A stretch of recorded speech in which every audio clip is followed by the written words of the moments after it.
sa Papa Dudut Stories, ikaw ay hindi nag-iisa.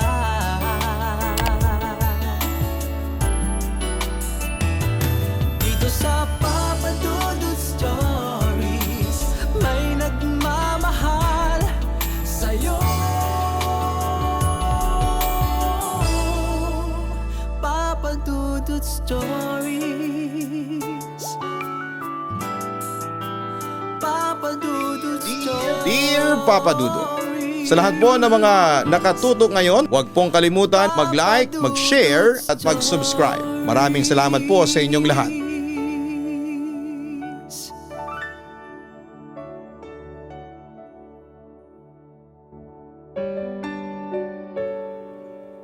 Kumusta kayong lahat? Sana ay okay lang kayo habang nakikinig ng Papa Dudut YouTube channel sa Papa Dudut Stories. Hello Papa Dudut, alam mo ba na matagal mo na akong listener sa radyo since 2015 pa. At naging subscriber mo ako sa iyong YouTube channel noong 2021. Natatandaan ko pa nga ang unang storya na napakinggan ko. Yung Jeremy ang story na tungkol sa rivalry ng dalawang magkapatid. Anyway, marami na po akong napakinggan sa inyong channel at ang hilig ko talagang pakinggan ay ang mga horror stories. May mga kwentong natakot ako, meron ding natawa kahit na horror. Pero minsan ay napataas din ako ng kilay. Pero sa huli maganda at may aral ang bawat kwentong tinatampok ninyo. Siya nga pala, ako po si Risa, 26 years old at kasalukuyang nakatira dito sa Commonwealth, Quezon City. Sisimulan ko ang kwento ko noong high school ako sa school na hindi ko nababanggitin ang pangalan. Maayos naman po ang pag-aaral ko. Mataas ang nakukuha kong grades at saka hindi naman ako pasaway na estudyante. Kaya wala naman akong na-encounter na problema. Maliban na lamang siguro sa cramming pagdating sa pasahan ng mga projects, assignments, research papers at iba pa. Well, normal lang naman yon sa isang estudyante. But in the end, naso-survive ko naman ang lahat ng pagsubok sa aking pag-aaral. Sa kabilang banda ay wala naman akong na-experience na kababalaghan during my grade 7 hanggang grade 11. Katulad ng sinabi ko, normal lang ang lahat kahit pa napababalitang haunted ang school namin. Well, lahat naman yata ng mga school ay may kanya-kanyang ghost stories. Pero ako kasi yung tipo ng babaeng hindi matatakotin. Actually, hindi nga ako naniniwala sa mga multo. Pero hindi ko alam na darating ang araw na magbabago yon nang tumungtong na ako ng college. Bilang graduating student, alam nating marami ang pamahiin. Sabi raw, lapitin daw ng disgrasya at malas ang mga estudyanteng magsisipagtapos ng pag-aaral.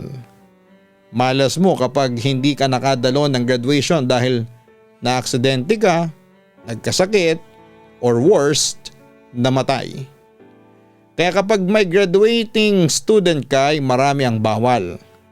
Bawal sumama sa outing, party, bawal magpagabi sa daan dahil baka maaksidente. Minomonitor din ang kanilang kalusugan.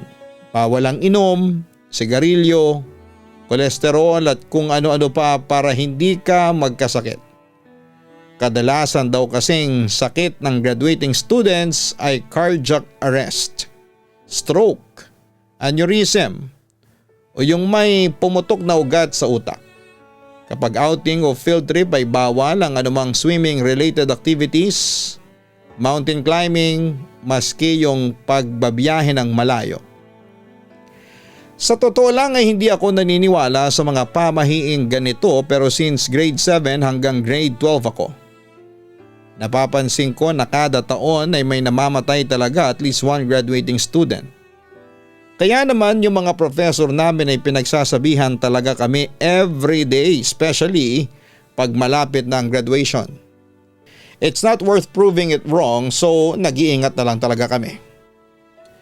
Fast forward, nang tumungtong na ako sa 4th year college at graduating student na ako ay naka-encounter ako ng ilang problema. Late na akong na-enroll noon, siguro mga ilang days pa after our first day of classes. Kaya naman medyo patapon na yung schedule ko. May subject pa nga ako doon sa isang building na hindi ko alam na ginagamit pa pala. Kasi mukhang wala naman akong nakikitang mga estudyante na pumupunta doon.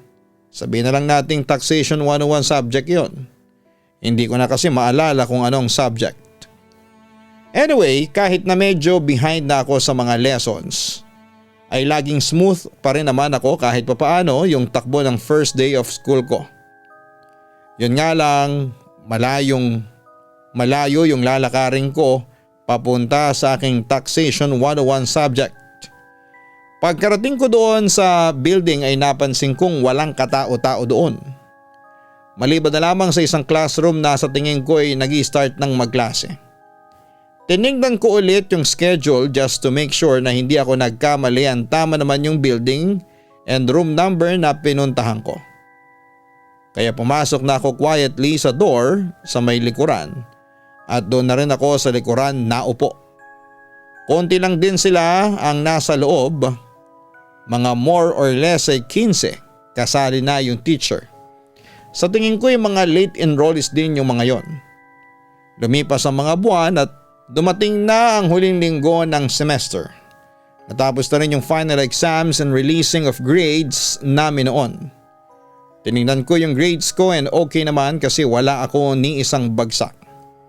Pero yung ibang subjects ay hindi pa nagbibigay ng grades kasi may ibang requirements pa sila na due before matapos ang semester. Few days later, nagtataka na ako dahil wala pa yung grade ko sa Filipino. Wala naman akong absent maliban noong first days of classes. Naisipan kong kausapin yung teacher ko sa taxation pero sakto nung time na yon ay pinatawag na pala ako ng Dean ng College of Business. Tinatanong ako kung bakit hindi ako nag-enroll ng Taxation 101 subject samantalang prerequisite yon para makapag-enroll ako ng Taxation 102 sa next semester. Kailangan ko makumpleto ang taxation subjects para makasama ako sa graduation by the end of school year. Siyempre nagtaka ako at nagpaliwanag na imposibleng hindi ako nakapag-enroll kasi lagi akong pumapasok doon sa klase and maganda naman ang performances ko. Nagpaalam muna ako sa dean para kunin yung schedule, quizzes and exam papers ko bilang pruweba na pumapasok ako sa subject na yon. Bumalik ako na dala-dala yung pruweba ko at nung tinignan ng dean yung schedule ay napakunot siya ng noo. Miss Risa, walang Taxation 101 sa registration form mo, biglang sabi niya sa akin. Nagulat ako kaya muli kong tinignan ang registration form ko. Doon ko nga na-realize na tama si Dean. Wala talagang nakaprint na Taxation 101 subject sa registration form ko. As in para siyang magic na biglang nawala. All imagination ko lang pala ang lahat. Chinek din namin sa registrar kung aksidente bang napasama ang sinasabi kong schedule sa official list nila pero ayon sa registrar mismo, wala silang nakitang schedule na ganon. Ang gulo, hindi ba? As in kung ikaw ang nasa kalagayan ko ay hindi mo talaga basta-basta mauunawaan ang mga nangyayari sa iyo. Noong nag-sink in na sa akin lahat ay kinausap ako ng dean na hindi raw nag-exist yung klase na pinapasukan ko and hindi na rin daw ginagamit yung building na yon for classes. Hindi ko agad ito na-gets pero ikinuwento sa akin ng dean kung ano yung nangyari sa section na yon ilang years nang makalipas. Recollection daw yon ng mga graduating economics students nang maaksidente silang lahat while nasa biyahe. Wala raw ni isa sa kanilang nakaligtas. Nung tinignan ni Dean yung quizzes ay napalunok naman ito nang makita ko yung mga nakasulat na names sa corrected by. Miss Risa, yung mga nag-check ng papers mo ay matagal nang patay. Sigurado ako, aniya. Kaya nga papadudot ng mga sandaling yon ay nakatulala na lamang ako that time. Dahil hindi ako makapaniwala sa mga narinig ko. Napaka-imposible ng lahat dahil lagi akong may interactions sa mga kaklase ko at sa professor ko sa buong semester. At mukha naman silang mga normal na tao. Sa huli ay no choice ako kundi ang i-retake ang Taxation 101 at pwede pa raw akong makasama sa graduation rites namin. Yun nga lang ay kailangan ko kaagad i-take ang Taxation 102 para makuha ko ang diploma ko. Ako lang daw ang bibigyan ng ganong klaseng treatment dahil nabiktima raw ako ng isang supernatural phenomenon ng university namin. Dagdag pa ni din, hindi lang daw ako ang graduating student na naka-experience noon at pinayuhan pa niya ako na araw-araw daw akong magdarasal pagpasok sa school at pag-uwi sa bahay dahil lapitin daw ng malas ang mga estudyanteng malapit nang magtapos sa pag-aaral. Pagkatapos noon ay naging usap-usapan na yung nakakakilabot na nangyari sa akin sa buong campus. Hanggang sa nag-sem break na at kumalat na rin daw ito sa ibang schools. Samantala, matagal-tagal din bago ako naka-move on sa nangyari. Dahil sa nangyari noong second semester ay nagkaroon ako ng trust issues. Noong first day ng class, siniguro ko talaga na totoo yung class na dinadaluhan ko at totoong mga estudyante ang kasama ko. Samantala kahit nag-graduating student ay hindi na alis sa akin na maglakwatsa at gumala ako kasama ng aking mga kaibigan. Katatapos lang noon ng midterm namin at naisipan ng mga kaibigan ko na gumala at nagbabalak pa silang pumunta sa isang sikat na night bar. I was hesitant pa kasi naghihigpit na sa akin noon ang mga magulang ko. Kahit na malapit lang naman ng slide ang pupuntahan namin. Or maybe that was a sign na huwag kaming tumuloy.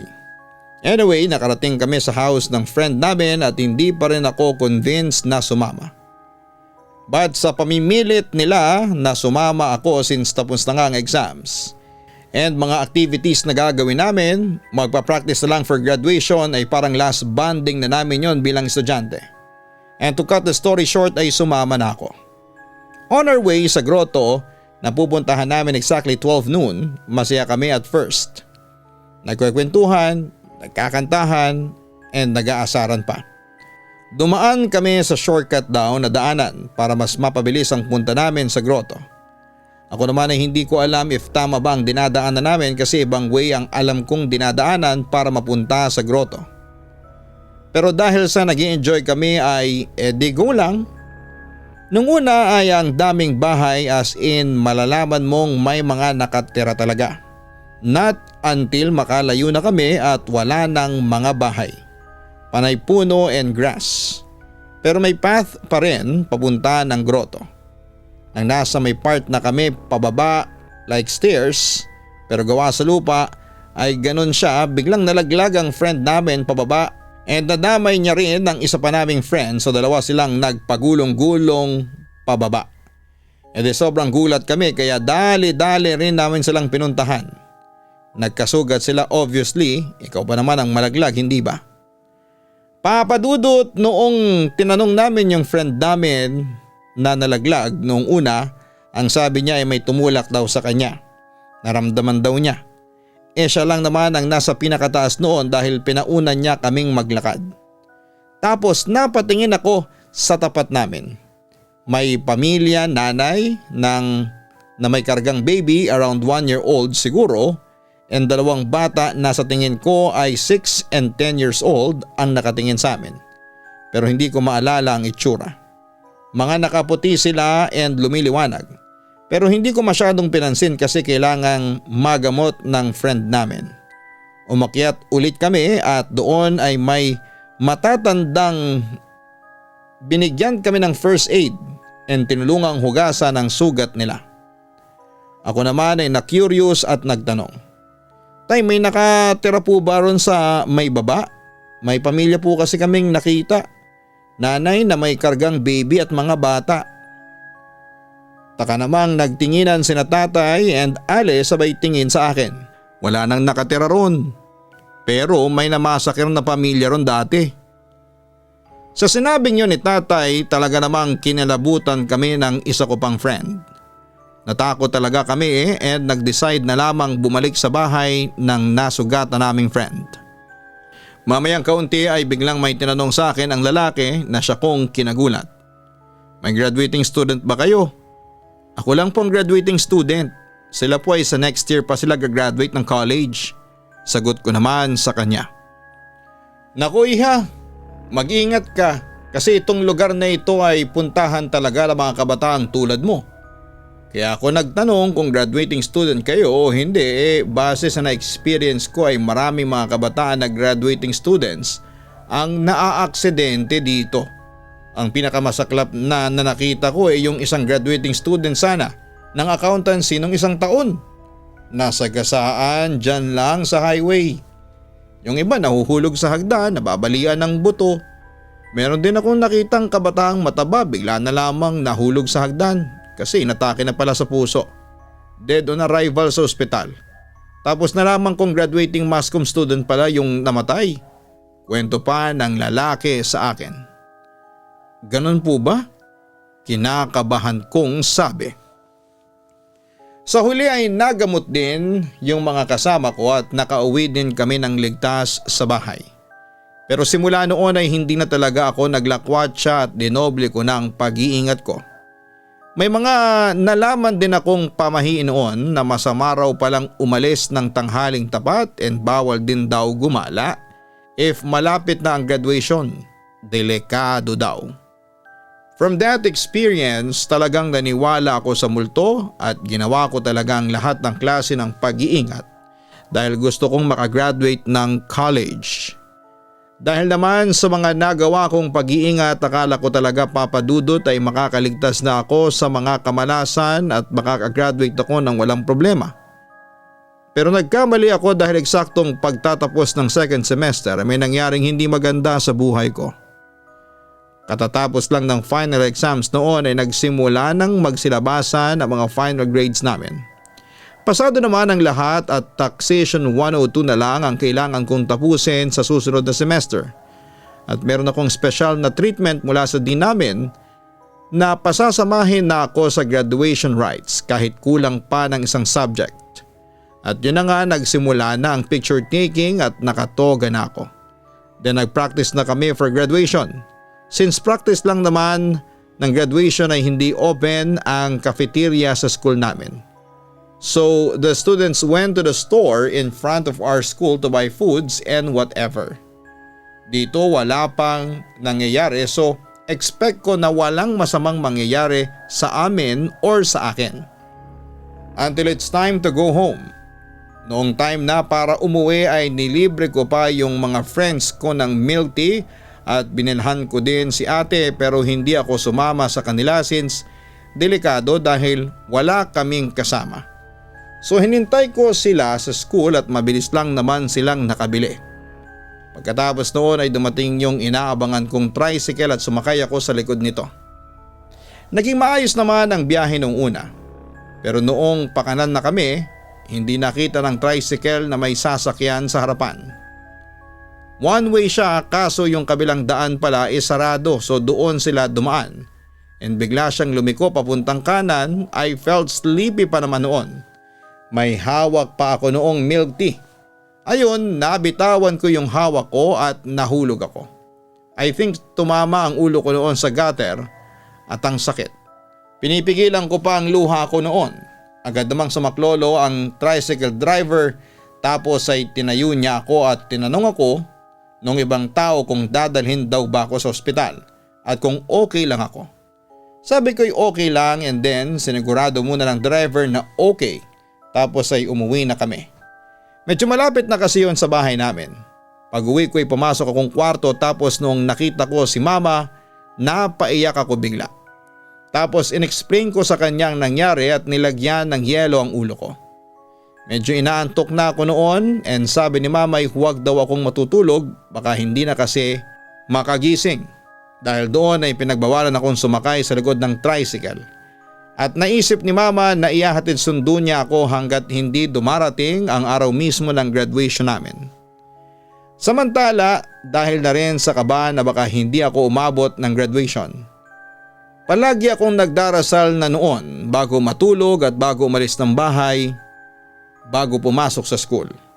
Habang papalapit ang graduation day ay lalong tumitindi ang takot ko.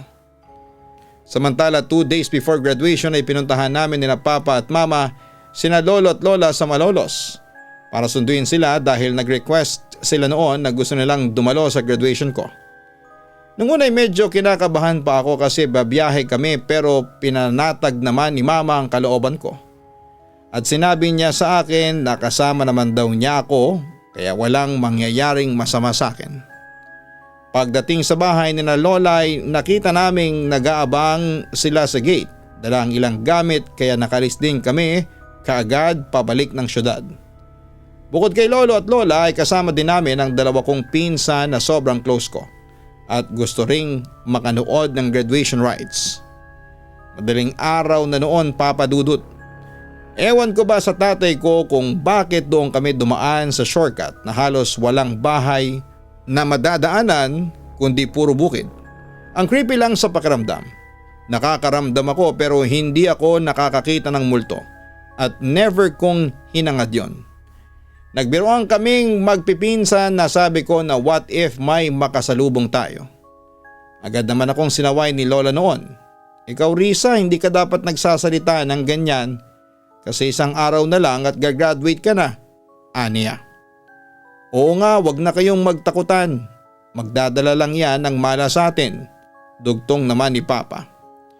Maya-maya pa ay may pasalubong na lalaki sa amin. Tama lang yung laki ng katawan. Naglalakad sa gitna so nagpreno si Papa pero tuloy-tuloy siya. Hindi siya gumigilid at nagtataka kami.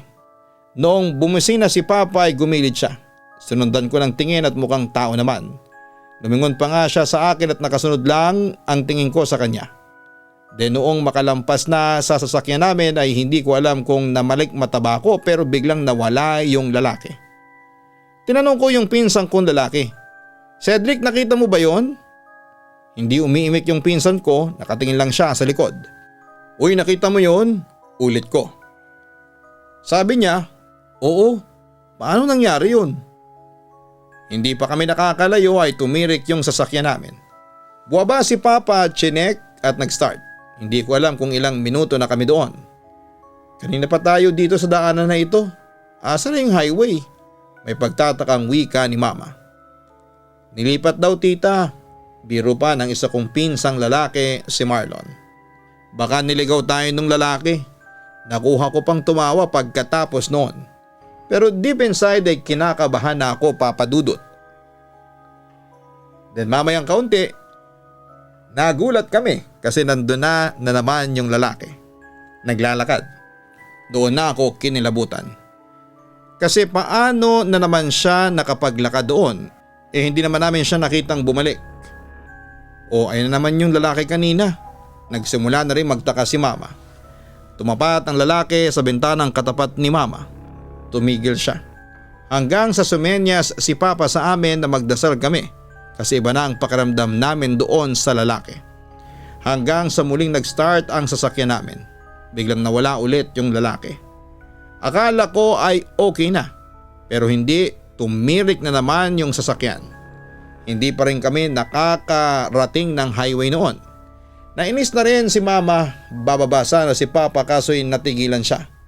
Lumingon siya sa likod then tumingin ulit sa side mirror. O bakit? Usisa ni Mama kay Papa. Wala, may tiyanek lang ako, sagot niya. Samantala alam ko yung nakita ni Papa. Nakita ko din sa rear view mirror yung lalaki. Di pa buwaba si Papa. Trinay na lang niya ng trinay na i-start yung sasakyan. Kinakabahan ako. Alam kong si Papa din. Nagpray na lamang ako nang nagpray, then nag-start. Until narating din namin yung highway. Pag uwi namin sa bahay ay halos maiyak ako dahil nakauwi kami ng ligtas.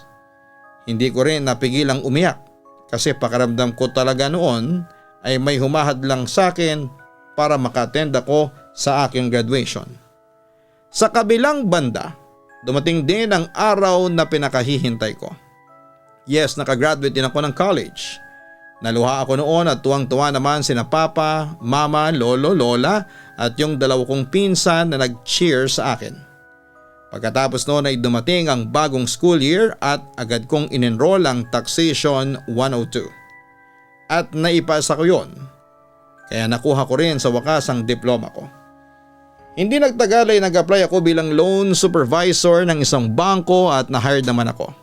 Sa ngayon ay maganda naman ang career ko at masaya ako kasi sa kabila ng mga pagsubok ay naabot ko na rin ang pangarap ko. Wala na rin akong naranasang kababalaghan pagkatapos noon. Papadudot sa pag-abot mo talaga ng iyong pangarap. Hindi talaga maiiwasan na bigyan ka ng pagsubok ng tadhana. Pero kung desidido ka talaga ay malalampasan mo yon. Kailangan mo lang maging matatag at syempre ay pananampalataya sa Diyos. Muli maraming salamat at magandang gabi sa inyong lahat. Lubos na gumagalang, Risa.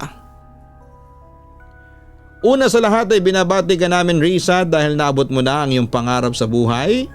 Sa kabila ng mga pagsubok na dumating sa iyo, kailangan mong maging matapang sa pagharap sa mga problema at tandaan mo na huwag kang mahihiya na humingi ng tulong sa iyong mga magulang, kapatid at mahal sa buhay kung kinakailangan mo ng tulong.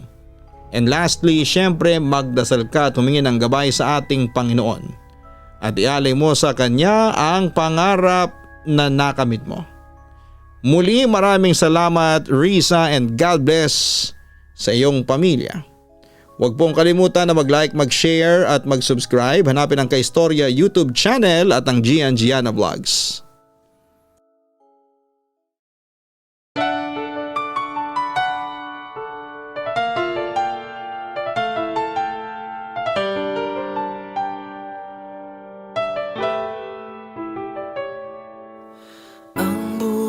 Ay mahiwaga, laging may lungkot at saya. Sa Papa Dudut Stories, laging may karamay ka.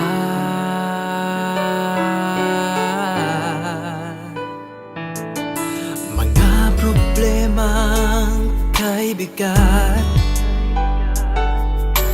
dito ay pakikinggan ka. Sa Papa Dudut Stories, kami ay iyong kasama. Dito sa Papa Dudut Stories, ikaw ay hindi nag-iisa.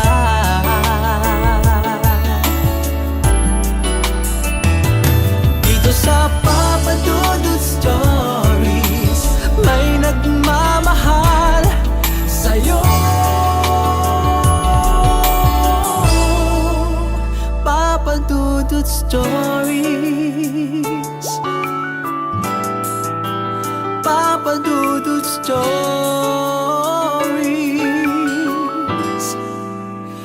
Papa Dudut Stories.